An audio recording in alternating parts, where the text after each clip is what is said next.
What better way to celebrate Halloween on Skywalking Through Neverland than to talk to the son of the godfather of Halloween, Mr. Don Post Jr. Hey, Don Post. Yes. I love saying that name because for me it's synonymous with the early Star Wars merchandise. Because Very nostalgic. Having the Darth Vader helmet in the back, it would be stamped Don Post Studios. And as a kid, if you were a Star Wars collector like me, you were bumped up to the next level if you had a Don Post Studio Star Wars mask. It's amazing. You know, it's amazing to think that I was able to get involved with this because I'm not a big corporation. I was never a big corporation. But all we really wanted to do was to remain somewhat faithful to what the characters really were, and to provide something that people could touch, that well represented what the characters really were. Now, how many Darth Vader helmets do you think you sold in Well, that first or second year? I know in the first year, even though we had merchandise, we weren't really prepared for the impact of Star Wars. And so we made molds to produce the Darth Vader, for instance, and the Stormtrooper in rotationally cast PVC. We made that first year about 7,000 Darth Vader masks. I know we could have sold a lot more. By the time the second year came around, we had an injection mold to make injection molded plastic ones. And we sold, during that second year, we sold over 70,000. Now, I would guess that during the first year, we could have probably sold 250,000 of them if we would have had them. Oh, easily, yeah. Was Darth Vader the biggest seller out of the Stormtrooper, 3PO, and Chewbacca? Absolutely. Right. Absolutely. Yeah, back then, the Darth Vader mask went for $43, and I looked that up in comparison to what the inflation rate would be. It was $162. Yeah. In today's dollar. So I want to thank my mother for spending that kind of money buying me a Darth Vader helmet, because as a kid, you didn't really have any sense of how much a dollar was, especially as an 8-year-old kid. But she bought me that Darth Vader helmet, and that was like my prized possession. Well, I would like to thank your mother and all the other mothers all the other 70,000 mothers who would spend that kind of money for a Darth Vader mask. And I, from the bottom of my heart, I appreciate it. At what point did you really understand how big of an influence Don Post Studios had on Halloween? I really don't understand it. I mean, not even today. I really don't really have a real understanding of that. I'm not your typical kind of businessman. I have a lot more appreciation for what George Lucas accomplished than I do for the business end of it. Right. I feel a feeling that I would really always like to let him know that I'm thankful that I was able to be involved. The man's changed many, many lives because of that one movie. Yeah, that has changed lives, as impactful things will. And George Lucas has.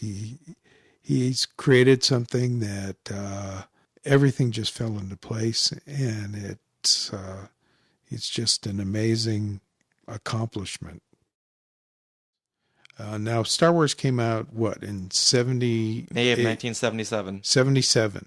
So in Christmas of 1976, the year before, before Star Wars came out, I got something in the mail from 20th Century Fox Studios, and it was this beautiful 8-page brochure.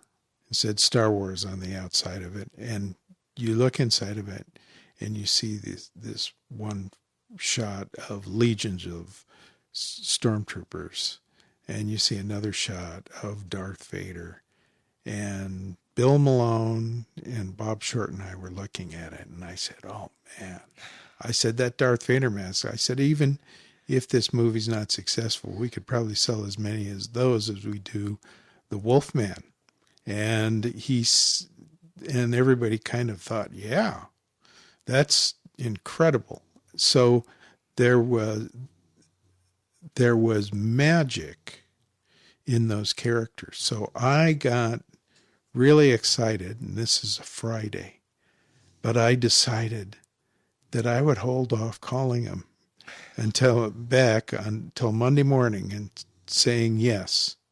So it's because of that I believe that I was the first one to agree to a license of three-dimensional material. At one point I thought it was anything, but then somebody in publishing pointed out that they were doing things before the movie came out. So as far as three-dimensional, I think I was probably the first one to say yes. Now, that doesn't mean I was the first one to get a license, because they weren't handing out licenses until they had locked up someone to do toys. And it wasn't easy, because Mattel turned their nose up. Mm-hmm. And finally they got Kenner to agree to something. But by the time they got somebody to agree to something, it was so close to the movie coming out that Don Post Studio was probably the only ones who had something in Star Wars merchandise to release to this public who was very hungry to hold in their hand those images, the image of Darth Vader, or to touch a stormtrooper, or Chewbacca and C-3PO. And all of that. So we happened to be fortunate to be one of the first people able to do it. Don Post Studios was still, although a lot bigger, a small company. We had 3 telephone lines, which, you think you're pretty hot if you have 3 telephone lines, but we had 3 telephone lines. And before Star Wars came out, I called all my main distributors and main customers and talked to them about this film. And they all said, Star what? Oh, you mean Star Trek? Star what? Star Wars, W-A-R-S. Well, what's it about? Well, it's a science fiction movie, and I hadn't seen it yet, about that takes place in outer space. And they said, science fiction doesn't sell. And I got no response. Well, the day the movie came out to the public, the phone started ringing, and those 3 little flashing lights, they flashed day and night for over a year. What over a year. Did you have available? Right well, we did Darth Vader, we did the Stormtrooper, we did Chewbacca, we did C-3PO. Was it your choice, your personal choice, to select these characters based on the images you had seen? we felt it was they were the main characters. Right. We had no idea of the extent of how how that would all turn out. Now, when the Cantina scene was such a big breakout in Star Wars, I know Don Post Studios just had made the Cantina band member. Was there a reason why they didn't do more of the Cantina creatures? Well, the Cantina band member, we did that, yes. But the other characters we could not do because they were evidently they'd filmed a Cantina scene and George Lucas didn't like it. And he refilmed it, and he went to Rick Baker for assistance. And Rick Baker, obviously now you have to know that this is all before the movie came out. And from what I hear, the people doing effects and everything, even in Europe, I mean, they would look at it like, this was just some little junk film that was going to be out in the theaters for a couple of weeks, and that would be it. And I think it was probably the same with Rick Baker. He said, well, I got these characters, and I guess some of them were selected by George Lucas to be in the film. I'm sorry, Rick, but I think you made a mistake. Rick Baker was not interested in cutting a deal to allow those Cantina band members to be part of the Star Wars merchandise. And I think some of the toy companies, they started making that stuff, and they had to desist because, George Lucas really didn't have the rights to those characters.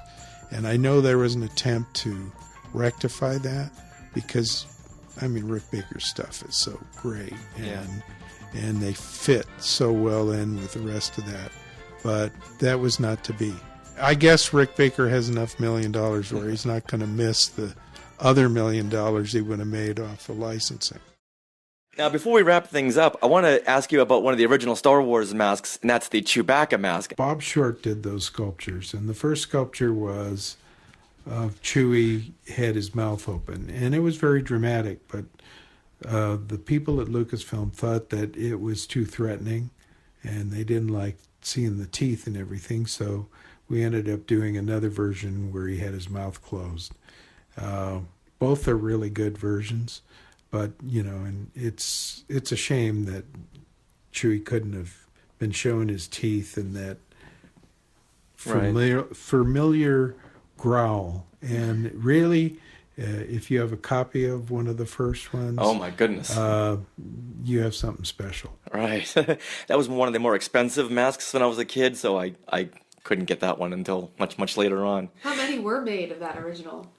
I would say there's probably less than 300. Wow. Well, thank you very much for this discussion. And as you can tell, this meant a lot to me because I grew up with your studio, Don Post Studios, Star Wars masks and creature masks. So I had a lot of fun talking to you. So thank you very much. Well, I always considered when we made masks, and when I'd tell my crew, and when we were doing it here domestically, I'd say, you have to remember that each one of these masks will be going to an individual, and that individual will want it to be correct. And so I would like to thank you, because without you, there wouldn't be a me. So you're all of you who have appreciated what has been done are as important to me as those items are to you. So thank you. Thank all of you. Oh. What more can you say? Yeah, other than Happy Halloween. And to you. Neverland.